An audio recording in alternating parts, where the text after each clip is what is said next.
Movie शुरू होती है और हम एक कॉलेज के स्टूडेंट निक को देखते हैं अपनी प्रेमिका लोरी और अपने दोस्तों के साथ स्टेडियम में कार रेस देख रहा था। निक को वहां कुछ अजीब लग रहा होता है, जैसे कुछ होने वाला है। तभी वहां एक कार का एक्सीडेंट हो जाता है और उसके पुर्जे स्टेडियम में गिरने लगते हैं, जिससे वहां पर सभी लोग घबरा जाते हैं और इधर उधर भागने लगते हैं।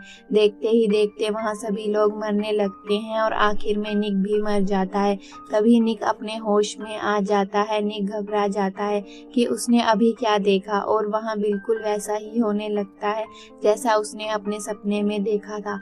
वो सबको ये बात बताता है और वो सभी वहां से बाहर आ जाते हैं। उनमें से एक आदमी की पत्नी अंदर ही रह जाती है। वो उसे बचाने के लिए अंदर जाने लगता है, लेकिन गार्ड उसे अंदर जाने नहीं देते।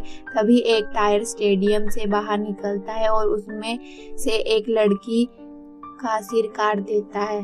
घटना की अगली रात में निक को एक विजन आता है। कार्टर गार्ड जॉर्ज के घर जाता है उसे मारने के लिए, क्योंकि उसे लगता था कि उसकी वजह से ही उसकी पत्नी मरी है। लेकिन उसका ट्रक ऑन ही रह जाता है, जिसकी वजह से ट्रक उसे खींच लेता है और उसमें आग लग जाती है और वो मर जाता है। तभी निक उस आदमी की न्यूज़ देखकर हैरान हो जाता है और उसे दोबारा एक विजन आता है, लेकिन उसे पता नहीं चल पा रहा था कि अगली बारी मरने की किसकी है। अगले दिन समांथा एक ब्यूटी सैलून में गई थी और तभी अचानक उसके ऊपर से एक फैन गिर जाता है, लेकिन वो उससे बच जाती है। तभी जैसे ही वो वहां से निकलती है, लॉन में घास काटने की मशीन के द्वारा एक पत्थर उसकी आंख में आकर लगता है, जिससे उसकी मौत हो जाती है।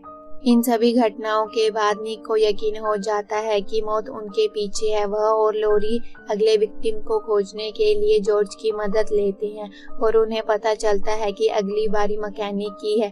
वह उससे मिलने जाते हैं और वह सब कुछ उनसे बताती है, लेकिन वो उनकी बातों पर विश्वास नहीं करता। और तभी उसके पीछे से एक वैन आती है और उसे मार देती है। निक को दोबारा विजन आता है, जिसमें वो देखता है कि हंट और जेनेट की मौत में पानी शामिल होगा।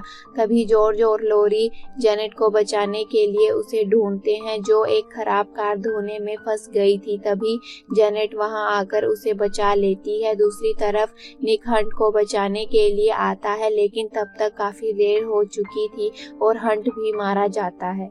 4 दिन बाद निक को एक समाचार रिपोर्ट से पता चलता है कि स्पीडवे के पतन के बाद एक और दर्शक जोनाथन ग्रोवर्स को बचाया गया था। निक समझ जाता है कि अगली बारी उसकी है, इसलिए वो और जॉर्ज जोनाथन को बचाने के लिए जाते हैं, लेकिन तब तक काफी देर हो चुकी थी। वो उसे बचा नहीं पाते। जैसे ही वहां से निकलते हैं, जॉर्ज को एक एम्बुलेंस उड़ाकर ले जाती है। तब वो जेनेट और लोरी को बचाने के लिए मॉल में जाता है, जहां वो सिनेमा हॉल में बैठी थी और वहां उसके बगल वाले कमरे में आग भी लग चुकी थी।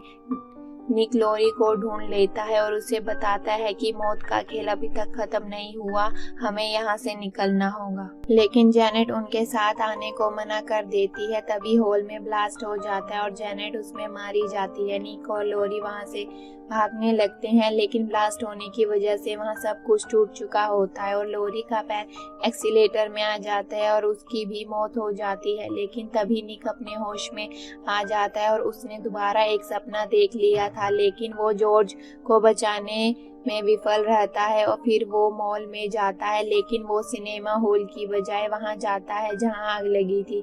वो वहां जाकर आग को बुझा देता है, जिसमें वो सब लोगों की जान बचा लेता है। उसे लगता है कि उसने सभी लोगों को बचाकर डेथ को रोक लिया है। उसके बाद हम 2 हफ्ते बाद का सीन देखते हैं, जहां निक और लोरी और जेनेट जश्न मनाने के लिए कैफे में जाते हैं। हालांकि उनकी बातचीत के दौरान निक और अधिक संकेत दिखाई देने लगते हैं और उसे फील होता है जैसे कुछ गलत होने वाला है। जैसे ही वो ये बात उन दोनों को बताने लगता है, बाहर से ट्रक बेकाबू होकर उनकी तरफ आ जाता है, जिससे उसकी लोरी और जेनेट की मौत हो जाती है और यहीं पर मूवी एंड हो जाती है।